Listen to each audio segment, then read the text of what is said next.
What does it feel like to be forgotten? Not ignored. Not overlooked. Not ghosted by someone you thought cared about you. I mean truly, completely, cosmically forgotten. As if you never existed. As if every laugh you ever shared, every moment you made someone smile, every sacrifice you poured out of yourself, just evaporated. Gone. Like morning fog burning off under a sun that doesn't even know your name. That is the world Peter Parker wakes up in every single morning. No texts. No calls. No hey, how are you doing? From the girl who used to look at him like he hung the stars. No knock on the door from his best friend who once would have walked through fire for him. No Avengers ID card. No Stark Tech. No safety net of any kind. Just him. And the suit. And the city that desperately needs saving, from a man it has no idea exists. Ladies and gentlemen, welcome back to the channel. And welcome, finally, after 5 long years of waiting, to what might be the most emotionally devastating, visually stunning, and narratively ambitious Spider-Man film ever attempted in the history of Hollywood. Spider-Man, Brand New Day drops on July 31, 2026. And judging by what we've seen from the trailer alone, which shattered every record in the history of movie trailer launches with 718.6 million views in its first 24 hours, this film is operating on a completely different level than anything we've seen from the MCU in years. Not different like different for the sake of being different. Different like a filmmaker who actually sat down and asked, what does this character deserve? What story has never been told? What version of Peter Parker would make audiences feel something real? And the answer they came up with: the loneliest superhero alive. A man who carries the weight of every memory of every person he loves, while those same people look right through him. By the time we're done today, I'm going to walk you through everything. The full story setup. Every confirmed character and what they mean for the plot. The villain lineup that has the entire internet losing its mind. The absolutely wild physical evolution Peter is going through that might change Spider-Man forever. And the mystery surrounding one Sadie Sink, whose role in this film is being kept so tightly under wraps that even the most connected insiders in Hollywood can't agree on what she's doing here. And I promise you, by the end of this video, you will feel the weight of what this movie is trying to do. You'll understand why this isn't just the next chapter of a franchise. This is a rebirth. This is Spider-Man, Brand New Day. Let's get into it. Alright, let's set the table here before we dive deep into the story. Spider-Man, Brand New Day is scheduled to hit theaters on July 31, 2026. It is officially the 38th film in the Marvel Cinematic Universe and the second installment of Phase 6, which, if you've been keeping up with the MCU timeline, places it right in the thick of the lead-up to Avengers: Secret Wars. This is Tom Holland's 4th solo outing as Spider-Man and his 7th MCU appearance overall. Let that sink in. 7th. This guy has been carrying the web-slinging legacy on his shoulders since Civil War back in 2016, and after a decade, he is still the definitive big-screen Peter Parker for an entire generation of fans. The film is directed by Destin Daniel Cretton, the incredibly talented filmmaker behind Shang-Chi and the Legend of the Ten Rings, one of the most refreshing and culturally rich entries in the entire MCU canon. Cretton brings with him a gift for grounded human storytelling wrapped inside massive spectacle, which makes him an almost perfect choice to tell this particular version of Peter's story.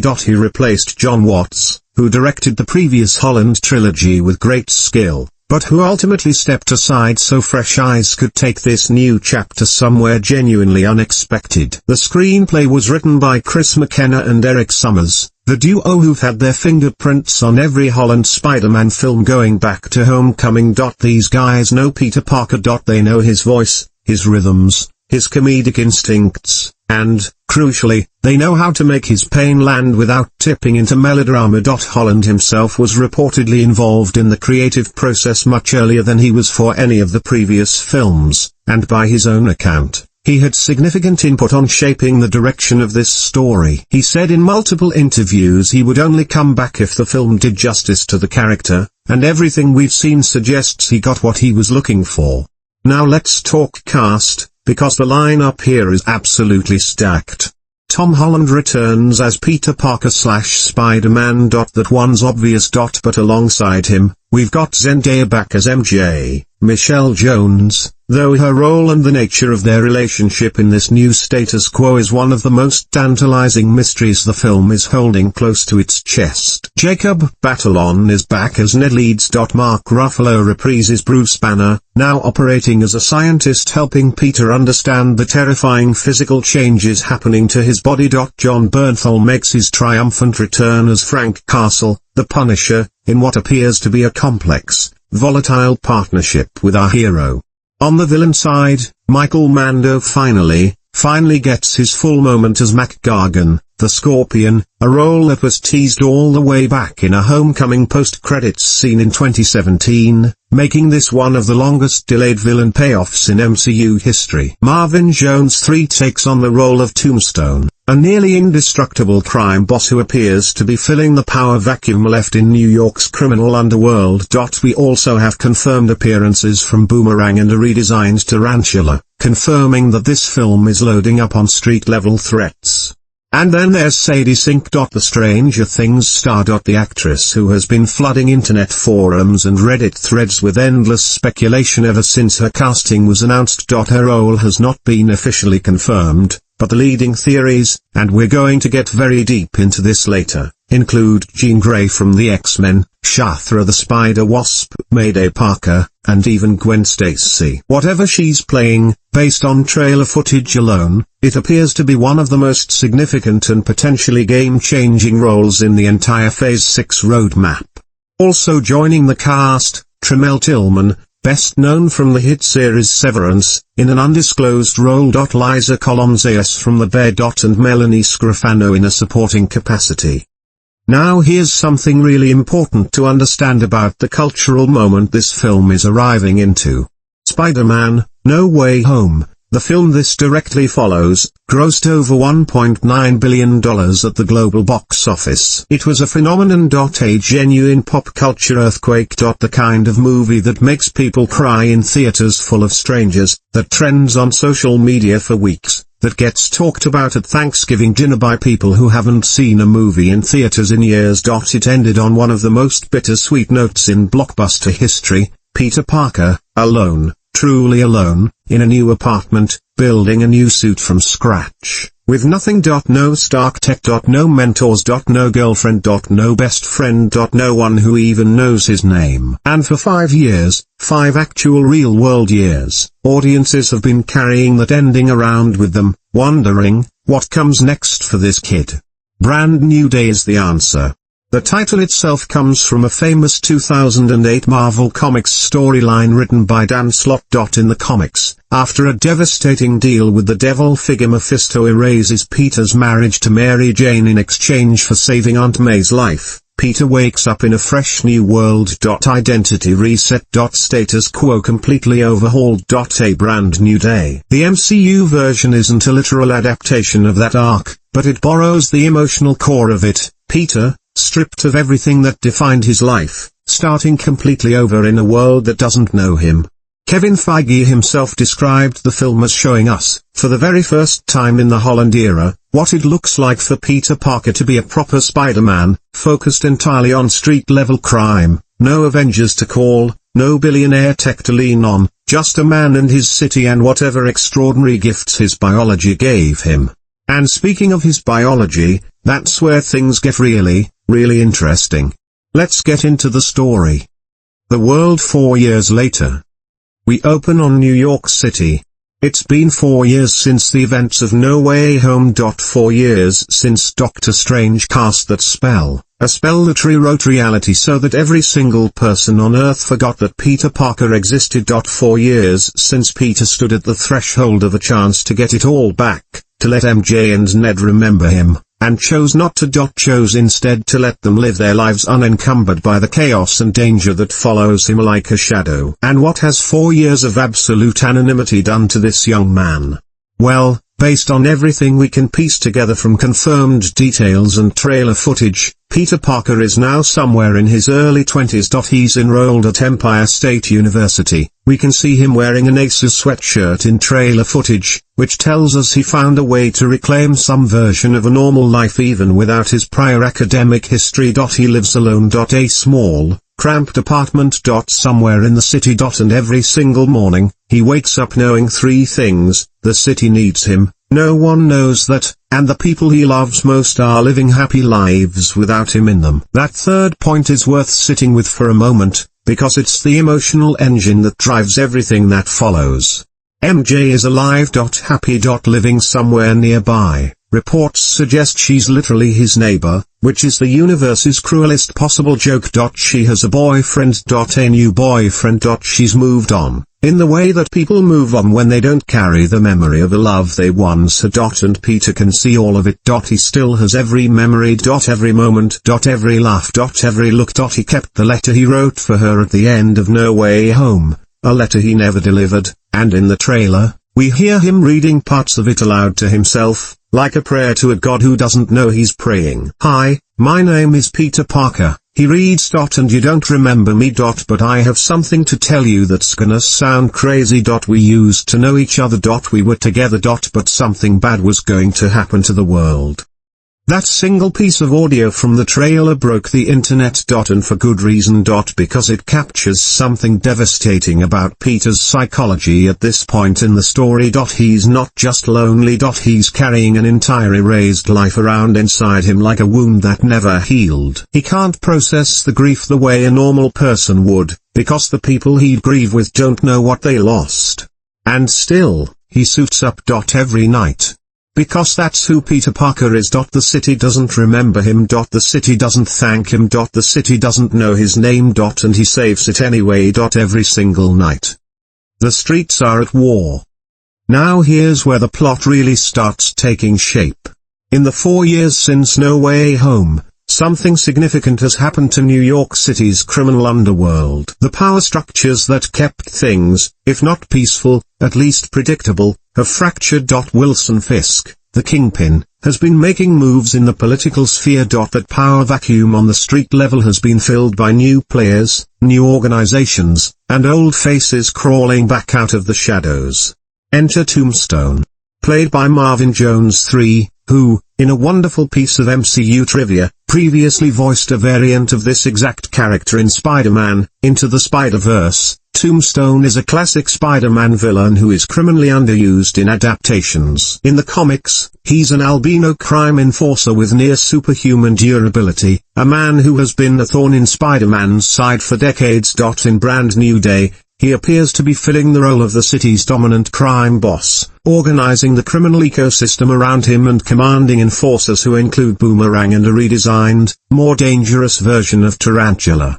Tombstone's operation isn't random chaos. It's organized, strategic, and operating with a level of resources and coordination that suggests there may be a larger hand pulling his strings from above. This becomes a key through line of the film's mystery: who is the actual puppet master here? Tombstone is powerful and dangerous, but is he the final boss, or a symptom of something far more sinister? And then there's Mac Gargan. Oh boy. Let's talk about Mac Gargan. 8 years. 8 years after his post-credits appearance in Homecoming, where he sat in prison, pointing his finger at a camera and mouthing a promise to kill Peter Parker, Michael Mando finally gets to suit up as Scorpion. And from what we've seen in the trailer and confirmed set footage, the wait was worth it. The Scorpion in this film features a fully mechanized suit complete with a deadly, prehensile tail, a proper, visually impressive comic-accurate interpretation. Set photos showed Gargan in his prison uniform walking away from a helicopter, confirming what the trailer all but spells out: there's a prison break. A significant one. And based on Scooper reporting, Spider-Man and the Punisher are going to find themselves fighting mind control damage control agents who are facilitating that escape. Which leads us to one of the film's most compelling structural elements, the presence of the Hand. The Hand, for those who don't know, is the ancient ninja cult that played a major role in the Netflix Defenders saga, particularly in Daredevil. Their appearance in Brand New Day confirms what fans have been hoping for since Daredevil, Born Again hit Disney+, that the street-level corner of the MCU is being deliberately, carefully knitted together. The Hand's involvement in the criminal chaos ravaging New York suggests that whatever is happening in the city goes far deeper than a few costumed bad guys looking for revenge. Music cue, shift, something darker, more ominous. Peter's body is betraying him. Here's where the story takes a turn into genuinely uncharted territory for any live-action Spider-Man film. Peter Parker is evolving. Not metaphorically, physically, biologically. His body is changing in ways that frighten him, that he doesn't understand, and that are simultaneously terrifying and awe-inspiring. The trailer makes this explicit. We see Peter cocooning himself in web, his organic biology apparently shifting in response to the demands being placed on him. And yes, you heard that right. Organic webbing. For the first time in Tom Holland's run as Spider-Man, Peter appears to be shooting webs not from mechanical devices on his wrists, but from his wrists themselves. Just like Tobey Maguire's version of the character did back in 2002. This isn't just a cosmetic change. This is a storytelling choice with enormous implications. In the comics, there's a storyline called The Other, a 2005 crossover event in which Spider-Man dies, enters a cocoon-like state, and is resurrected with enhanced abilities that connect him more deeply to the mystical spider totemic force that granted him his powers in the first place. In that storyline, he gains stingers from his wrists, enhanced night vision, and a more primal, instinctive connection to the world around him. The trailer for Brand New Day is drawing heavily from this imagery. Mark Ruffalo's Bruce Banner appears to be Peter's scientific lifeline here. As a scientist who has spent years studying the relationship between gamma radiation and extraordinary biological transformation, and who personally lived through the most dramatic human evolution imaginable, Banner is uniquely positioned to help Peter understand what's happening to him. Their dynamic in the trailer looks fascinating, a mentor-student relationship built not on hero worship but on shared experience. Two men who understand what it means to have your biology be your biggest enemy and your greatest asset at the same time. There's a visual in the trailer that has been discussed obsessively, an X-ray-like image showing what appears to be webbing growing inside Peter's chest cavity. Which is, as one reviewer put it, completely disgusting and also rather brilliant. It suggests that the evolution isn't just about new powers, it's about Peter becoming something new at a cellular level. Something that might push him past the boundaries of what we've understood Spider-Man to be. The film appears to be loosely adapting the other storyline while combining it with the emotional framework of Brand New Day. Peter's physical transformation isn't separate from his emotional journey, it's an expression of it. He has been alone, cut off, carrying grief and isolation for 4 years. And now his body, perhaps in response to the extraordinary pressure he's been under, is breaking down and rebuilding itself into something more powerful, more dangerous, and less human. What does it mean when the thing that's supposed to save you starts consuming you? That question, based on everything we know, sits right at the heart of this film. Enter the Punisher. Now let me talk about what might be the single most electric dynamic in the entire film. Jon Bernthal's Frank Castle. The Punisher. Bernthal's portrayal of the Punisher in the Netflix Daredevil series is widely considered one of the greatest superhero performances in the history of the genre. He brought a raw, wounded, terrifying humanity to Castle that made the character simultaneously repulsive and heartbreaking. When Daredevil, Born Again brought him back to the MCU proper, fans went absolutely wild. And now, in what is being billed as a complicated, volatile, genuinely dangerous partnership, Frank Castle enters Peter Parker's world. Let's be very clear about something, the Punisher is not a good guy in the traditional sense. He kills people deliberately, efficiently, without remorse. His moral code is simple, criminals die, and he is the instrument of that death. Peter Parker, on the other hand, has built his entire identity around the principle of not killing. With great power comes great responsibility, and for Peter, that responsibility has always included the responsibility to preserve life, even the lives of people who've tried to take his. What happens when you put those two worldviews in a blender and force them to work together?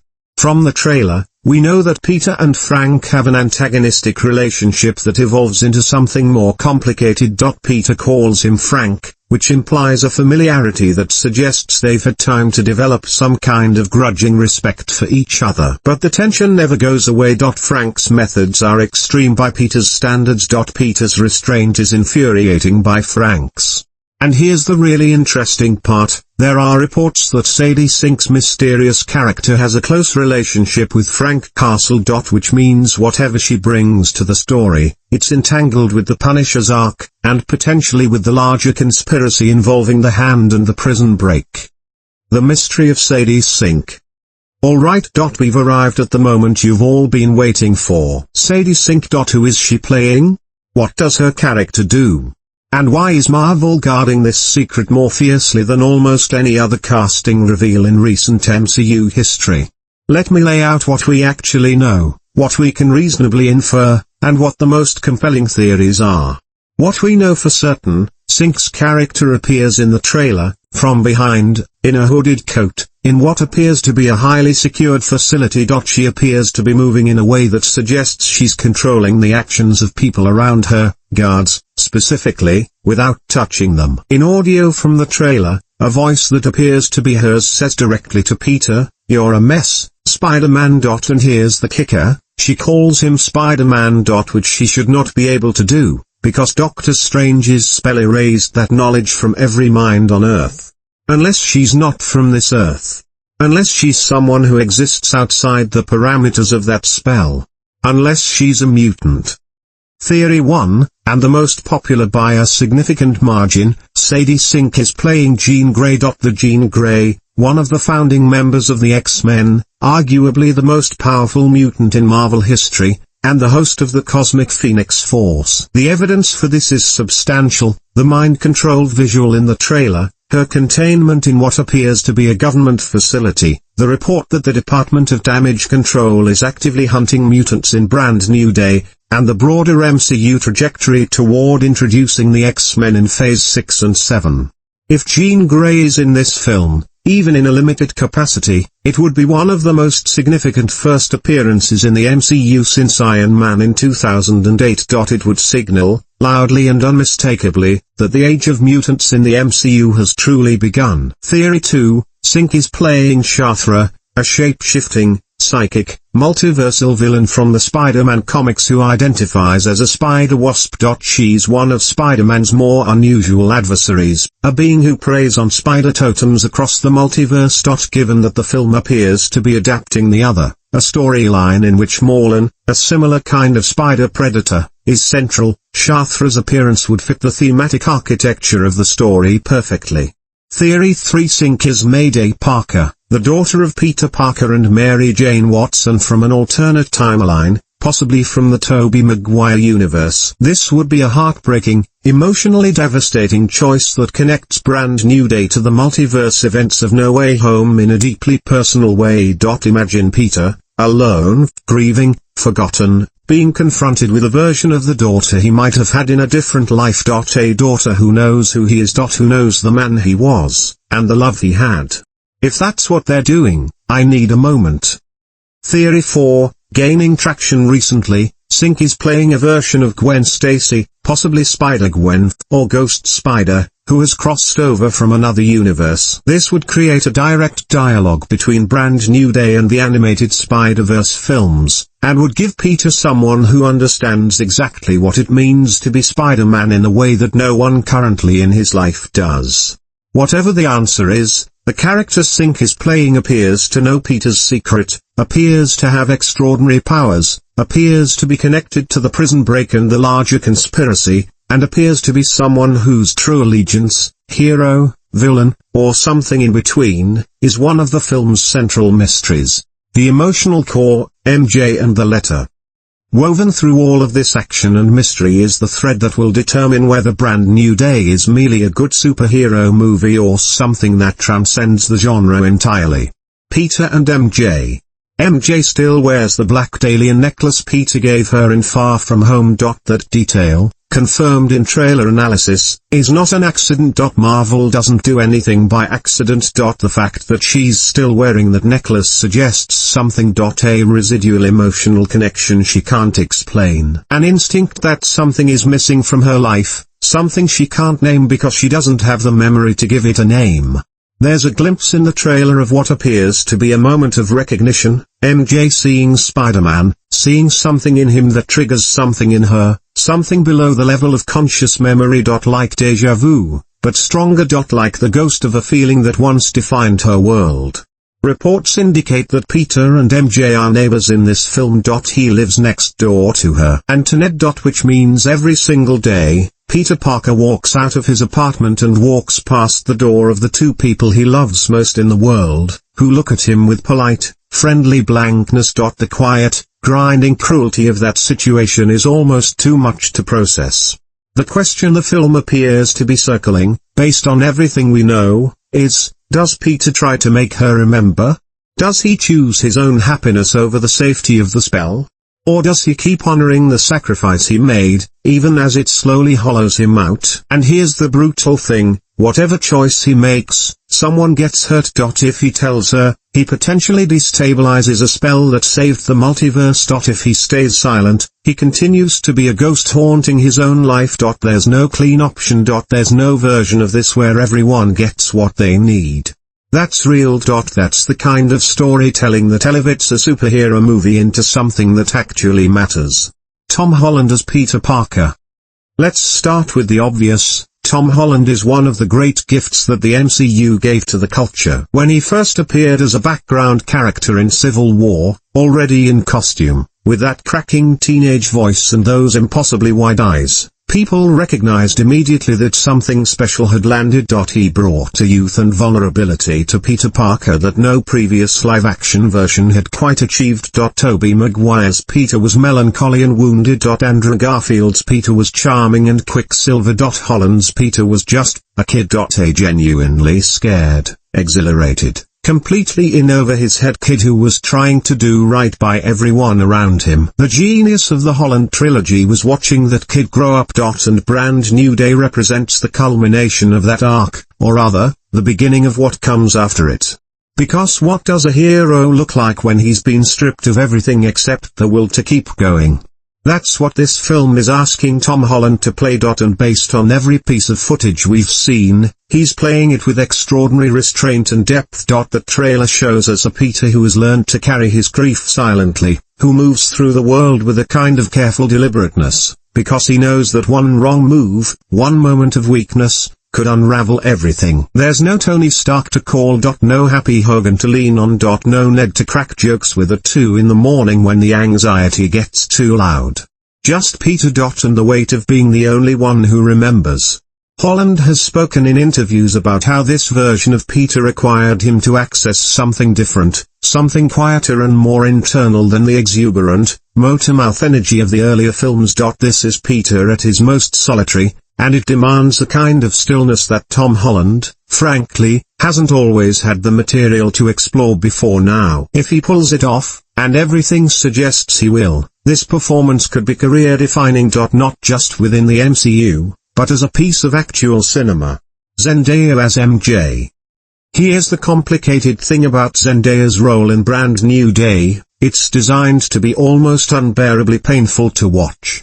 MJ in this film is happy. She's well-adjusted. She has a new boyfriend, a life that works, friendships that nourish her. She's the person she was always capable of being, and Peter's presence, or rather the absence of his presence in her conscious memory, is part of why she's thriving. That is heartbreaking. Because Zendaya's MJ was always the most perceptive person in the room. She figured out Peter was Spider-Man because she paid attention. She saw through pretense and performance to the actual person underneath. And now, thanks to a cosmic spell, all of that extraordinary perception is pointed in every direction except toward the one person it was always most attuned to. Zendaya's task in this film is to play a woman who doesn't know she's missing something enormous. To play the absence of knowledge as a kind of fullness, and to let the audience feel the gap between what she has and what she's lost, even as the character herself cannot. If there's a moment in this film where MJ begins to remember, where something cracks in the spell's surface, Zendaya's ability to calibrate that shift, to play recognition dawning like sunlight through a crack in a wall, is going to be one of the most emotional sequences in the entire MCU. John Bernthal as Frank Castle, the Punisher. John Bernthal doesn't play Frank Castle. He inhabits him. There's a quality to Bernthal's performance as the Punisher that goes beyond acting. It feels like method work of the highest order, like a man who has genuinely made peace with the darkest corners of the human condition and is reporting back from there with complete honesty. His Frank Castle is not a cartoon villain. He's not a simple killer. He's a man in profound, permanent grief, who found that grief's only release valve was violence directed at the people who made the world into the thing that destroyed everything he loved. In Brand New Day, Bernthal's Punisher is going to be operating in Peter's world, and the contrast between them is going to be one of the film's richest textures. Peter believes that killing is never the answer. Frank believes that sometimes killing is the only answer that means anything. And both of them are right in certain contexts, which is what makes the argument between their worldviews so genuinely interesting. The trailer suggests their partnership is volatile, that they clash, that they push each other, that they may fundamentally change each other's perspective on what justice actually means. A Spider-Man who has to confront the limits of his own moral code, forced into proximity with someone who operates without those limits, is a Spider-Man we've never seen before. Michael Mando's Gargan, Scorpion. 8 years is a long time to wait for a villain to get his moment, and Michael Mando has been patient. In Homecoming's post-credits scene, Gargan's promise to find out who Spider-Man really is, his quiet, contained menace, suggested a character who had been simmering just below the surface of Peter's world, biding his time. Now, in Brand New Day, that time has come. The Scorpion suit, from set photos and trailer glimpses, is genuinely intimidating, a mechanized exoskeleton with a functional, whip-like tail that represents a serious upgrade in threat level from anything Peter has faced in a street-level context. Gargan's motivation is deeply personal. Spider-Man put him in prison, directly or indirectly, and that debt is coming due. What makes the character compelling beyond the suit is Mando's ability to convey seething, controlled fury. He's not a screamer or a rager. He's a calculator. And calculators, when they finally reach zero, are the most dangerous things in any room. Sadie Sink in the mystery role.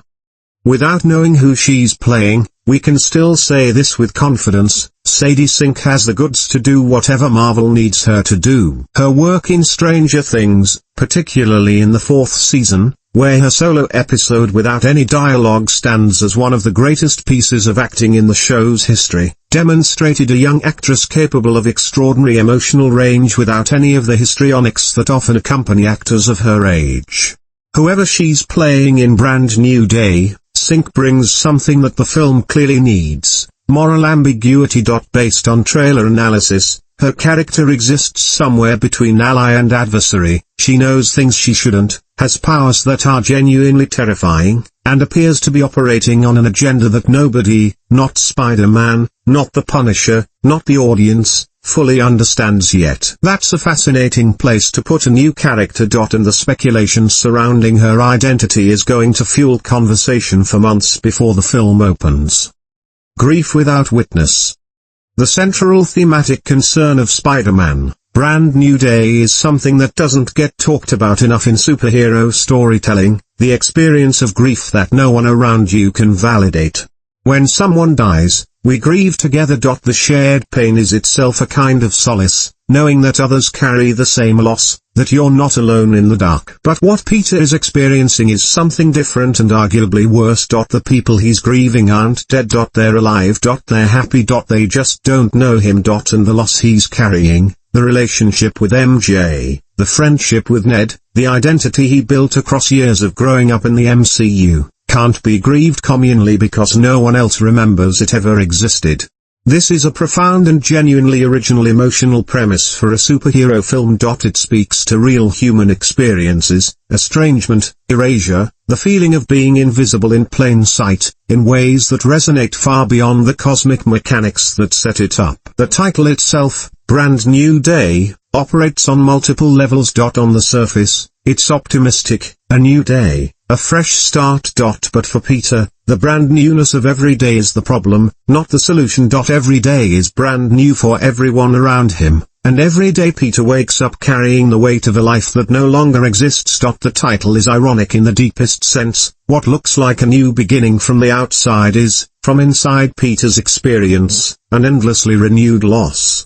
Evolution as identity crisis. The physical evolution storyline, Peter's body transforming, his powers changing, organic webbing emerging, is a rich metaphor for the crisis of identity that has been at the center of his arc since the moment Strange cast that spell. When you strip a person of their relationships, their history, their social connections, who are they? What's left? Peter has been reduced to his most essential element, the ability and the choice to protect others, regardless of cost to himself. That's who he is at the core. And Brand New Day appears to be asking, what happens when even his body starts to reflect that reduction? When the only version of Peter left is the spider part, the part that was always most alien, most inhuman, most removed from the ordinary life he always wanted. The cocoon imagery is deliberate and significant. In nature, a cocoon is a state of transformation. The creature inside is neither what it was nor what it will become. It exists in a state of dissolution, of becoming. That's Peter at this moment in the story. He's not the boy he was in Homecoming. He's not yet whatever he's going to become. He's in the cocoon. And Brand New Day is the story of what emerges. Anonymity and purpose. There's a quietly radical idea running through the confirmed story details of Brand New Day, that heroism divorced from recognition is the truest form of heroism. Peter saves New York. Every night. Without credit. Without acknowledgement. Without the relationship to the city that gives most heroes their sense of purpose, the cheering crowds, the sense of being known and valued by the community you protect. He does it anyway. Not because anyone will thank him. Not because it makes him feel good. But because it's right. Because people need help and he has the ability to help them. That's not just a Spider-Man story. That's a story about virtue ethics in the most elemental form. About doing good because it's good, not because it returns something to you.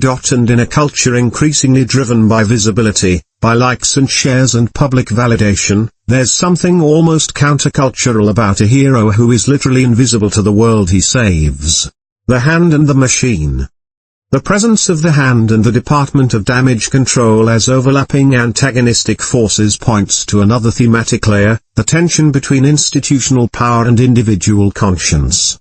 The DOD has been established as a government entity with extraordinary reach and, increasingly, a troubling willingness to target individuals who don't fit neatly into sanctioned categories. Mutants, if Sync's character is indeed Jean Grey or another X-Man, appear to be among those targeted. The Hand operates as a shadow institution, ancient, ruthless, and ideologically motivated in ways that conventional law enforcement can't easily understand or counter.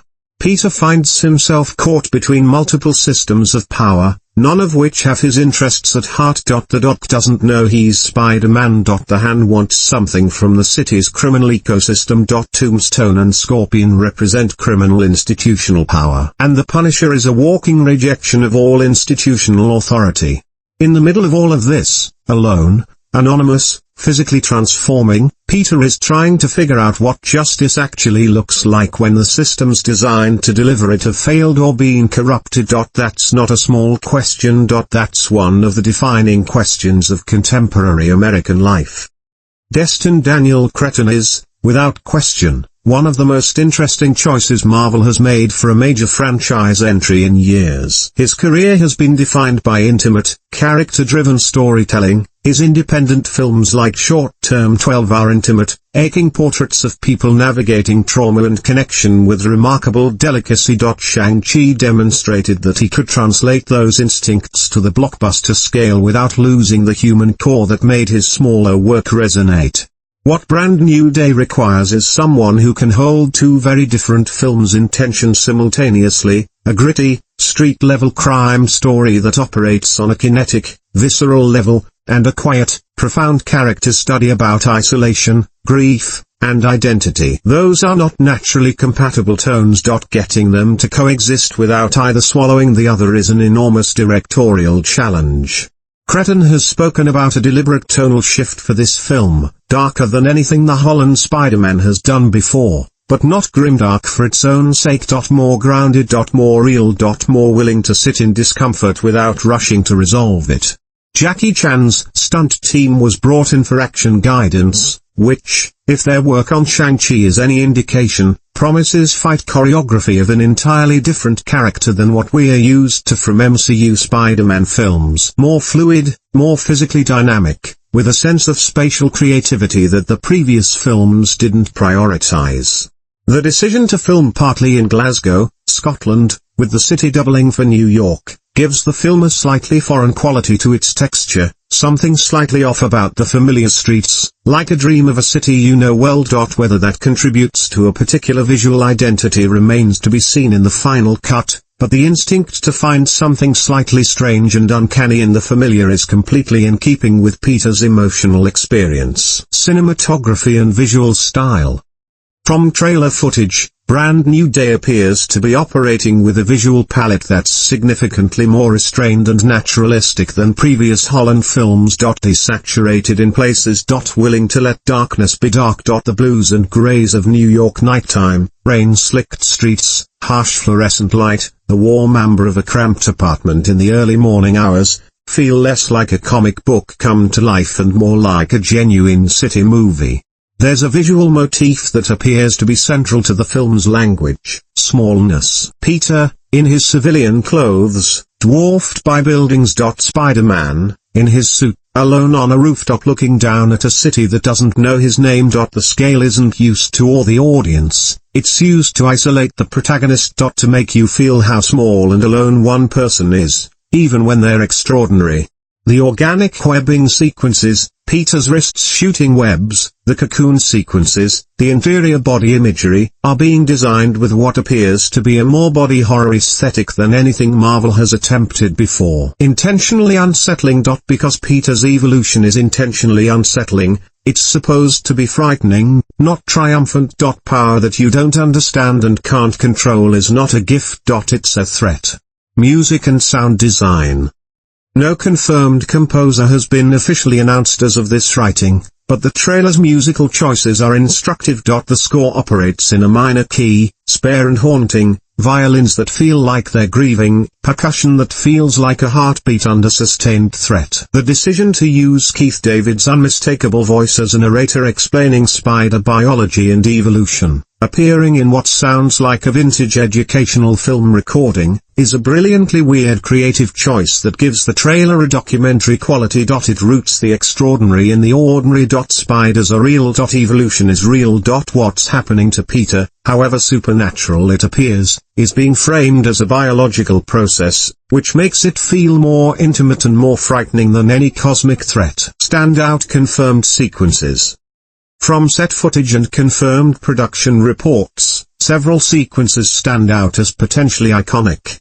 The tank chase through Glasgow as New York was apparently one of the first major sequences filmed, and by all accounts was a spectacular piece of practical action filmmaking. Spider-Man pursuing a literal tank through city streets while pedestrians scramble for cover. That's a scale and specificity of threat that the street-level register of Brand New Day seems designed to embrace. The prison break sequence, confirmed to involve mind control damage control agents, Scorpion's escape via helicopter, and Spider-Man and Punisher working in violent tandem, sounds like a centerpiece action sequence that will define the film's action identity. And whatever confrontation ultimately occurs between Peter and Sadie Sink's character, in what appears to be a heavily secured facility, has the potential to be the film's most talked about scene if executed with the craft that everything else suggests is being applied here. What's working brilliantly?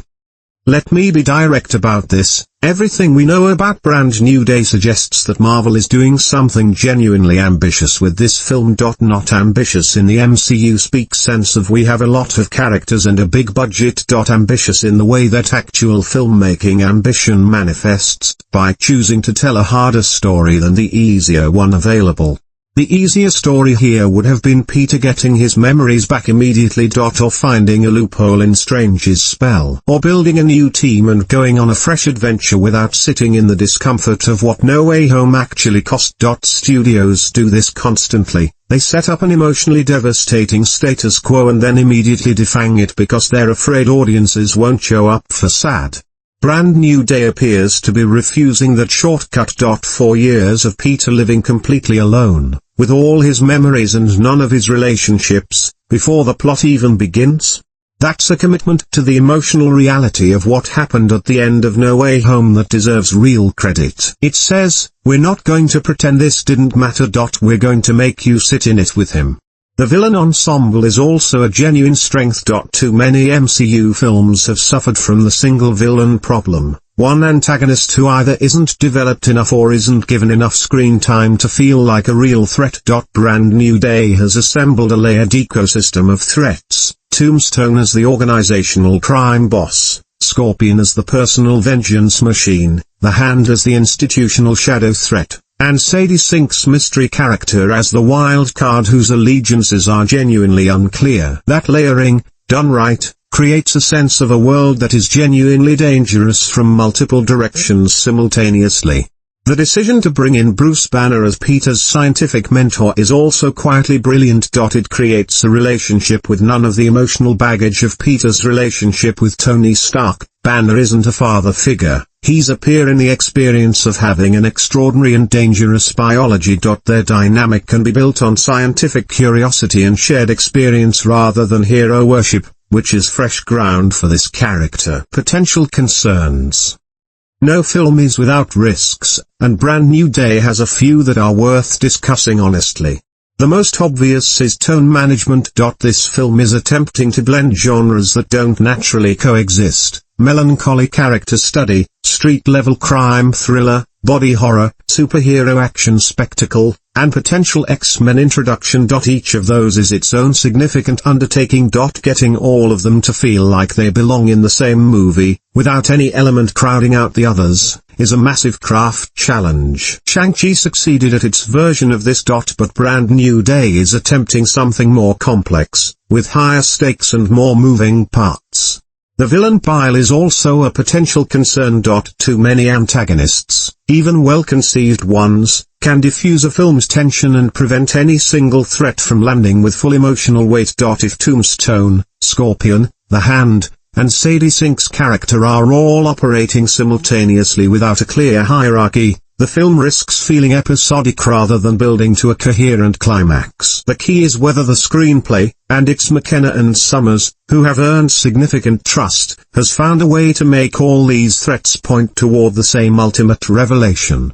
The MJ subplot also carries risk. The story of Peter watching MJ live without him is genuinely heartbreaking on paper. In practice, it requires careful calibration. Too much and it becomes maudlin, slowing the film's momentum. Too little and it feels like Brand New Day isn't honoring the emotional promise that No Way Home made. Getting that balance exactly right is going to require tremendous discipline from the filmmakers and both lead actors.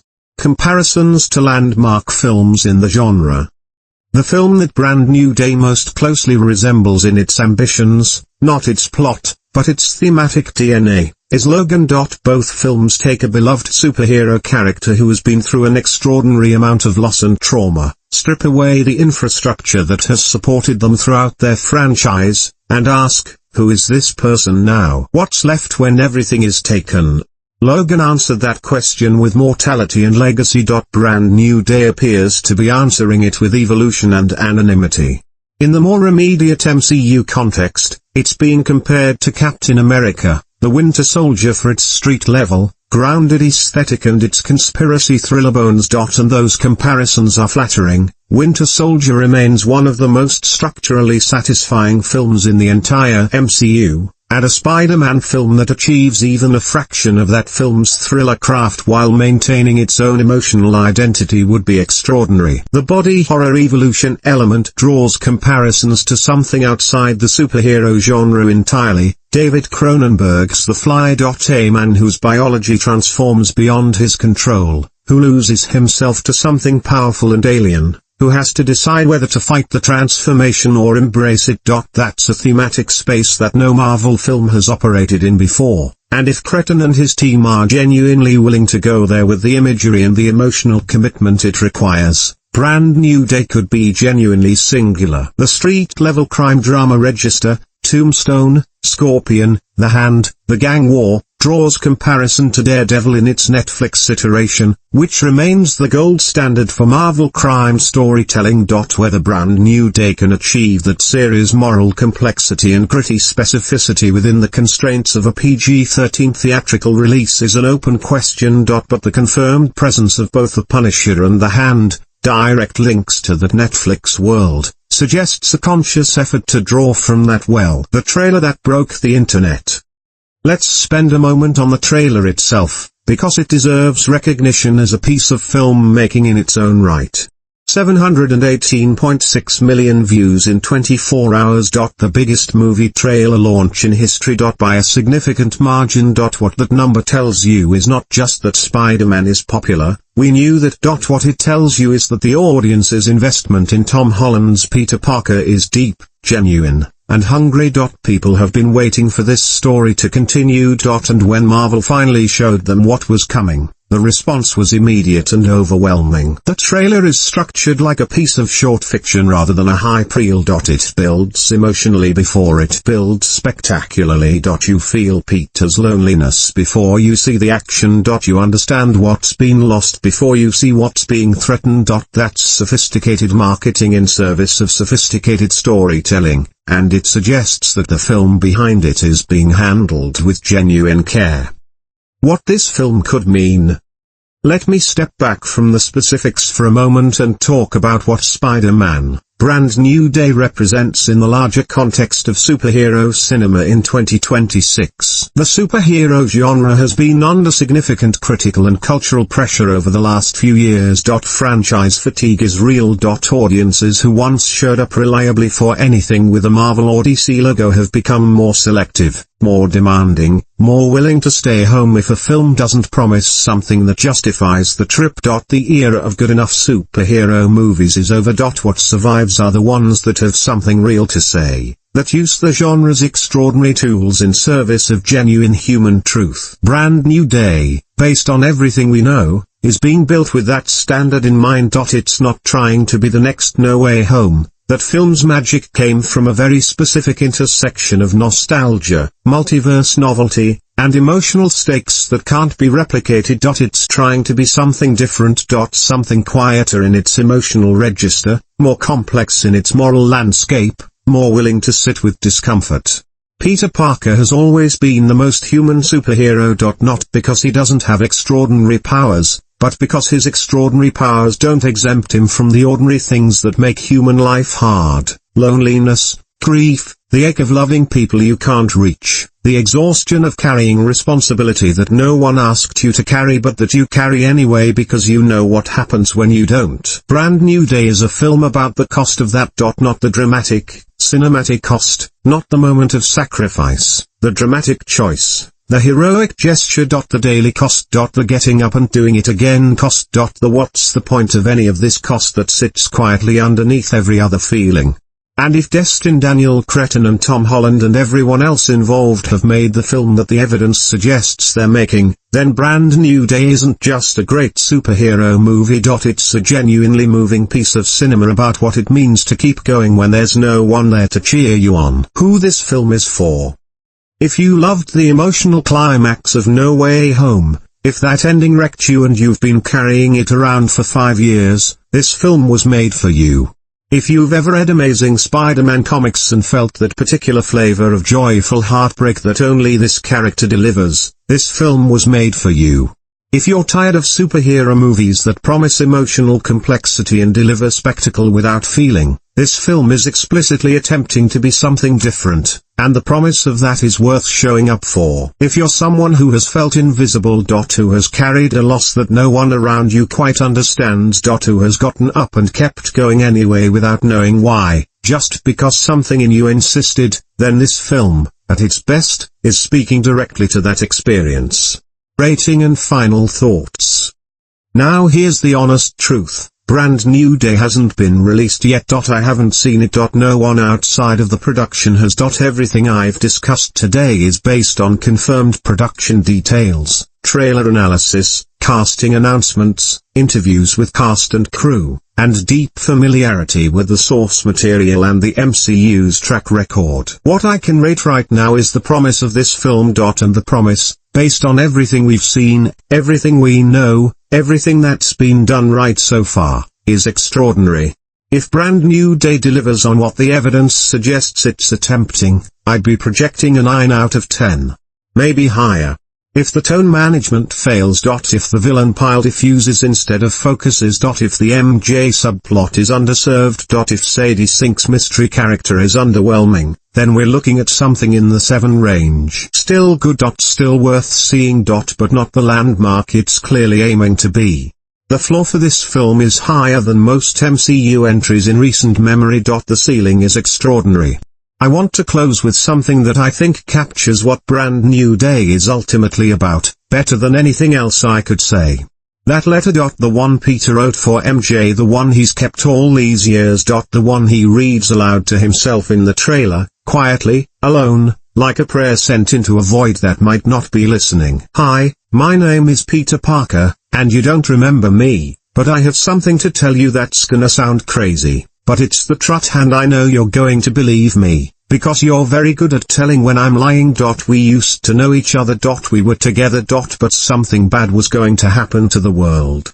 That letter is everything. It's grief. It's hope. It's the acknowledgement that the thing he lost was real, that it mattered, that it deserves to be named even if the naming happens in private, even if the person it's addressed to will never read it. Peter Parker keeps writing that letter. And every time he suits up and swings out over a city that doesn't know his name, he's sending it. That's what Spider-Man has always been, at his core, not a power fantasy, not a wish fulfillment exercise, but a story about the decision to keep showing up for people even when it costs you everything. Brand New Day, if it's the film it appears to be, is going to remind the world why that story matters. July 31st, 2026. It can't come fast enough. Thank you for watching. If this video helped you understand why Brand New Day could be something special, drop a like, leave your theories about Sadie Sink's character in the comments, I want to know what you think she's playing, and subscribe so you don't miss our full review the moment the film releases. Until then, with great power, there must also come great responsibility. And Peter Parker has never once forgotten that. See you next time.